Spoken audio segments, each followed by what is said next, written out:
welcome everybody to Dark Souls 3. My name is Bro Grizzly, and today we're having a look at my first couple of minutes playing the new Dark Souls 3. From Software have released it only a couple of weeks ago now, and it's getting some pretty good results. A lot of people are picking it up, saying they're having a blast, and so I thought I'd give it a try. Now, the last time I played Dark Souls, I played Dark Souls 1, and this was a good few years ago now. After struggling through the first hour and a half or so, I decided to put the game down as it just wasn't for me.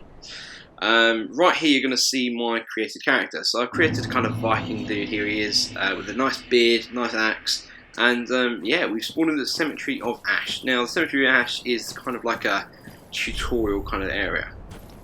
This is all you're going to get. It's a lot of the tutorial messages. They're actually laid out on the ground, and it's up to you to go and read them. As you can see, I ran straight past the first one.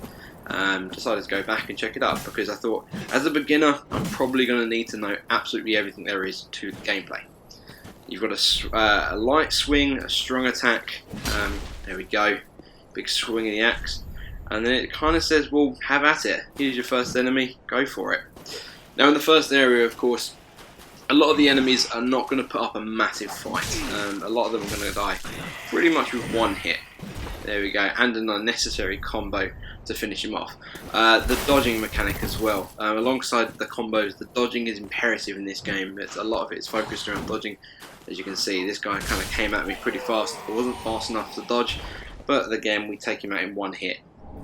Also, you can loot things. I picked up what I believe is a medikit here. I'm really not too sure. I'm going to have to do my research on what the items mean. But for the sake of this demo, we're just going to quickly blast through this. Right, here's an interesting one. We're going to learn how to sneak up and... Oh, okay. Not maybe as graceful as I thought it could have been.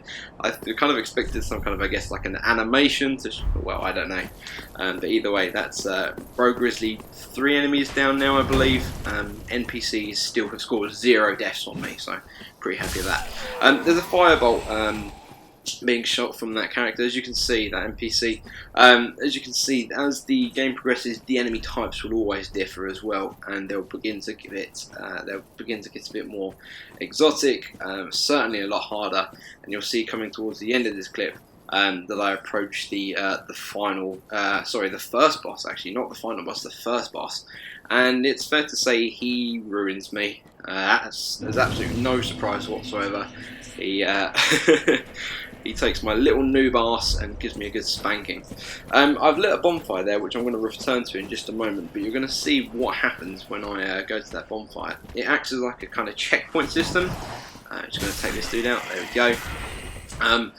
I kind of haven't yet found out the way to kind of subtly dispose of enemies. I'm kind of just hacking them to bits. But I'm returning to the bonfire here, and bonfires, they act as, like I say, a kind of checkpoint system. You go and chill out by them for a little while, you restore your health, and also the enemies respawn. So what you can't do is kind of start chipping away at a particularly hard enemy, then return to the, make a hasty getaway to the bonfire, restore all your health, and then go back for some more, because the enemies are going to be also fully restored, which obviously the developers have thought about. Another couple of enemies down here, and we're starting to reach the area for the first boss. Another firebolt there, deflected from the shield. You see, I'm getting a hang of this blocking motion now. There we go, enemy lurking in the alleyway there. Hello there, sir. Had I played this game a bit more seriously, perhaps I would have taken the time to explore all the crevices, all the stairwells, because in this game, you know, searching for items is, again, something that is essential, really, as much as almost dodging and blocking. You're going to want to search for as many resources to help you survive as you can. Now, this mean-looking dude, he's the first boss. You know, the clip's coming to an end now, so you don't actually get to see my fight with him, but it left to be said that he does decimate me. But for now, that's it. I will catch you later.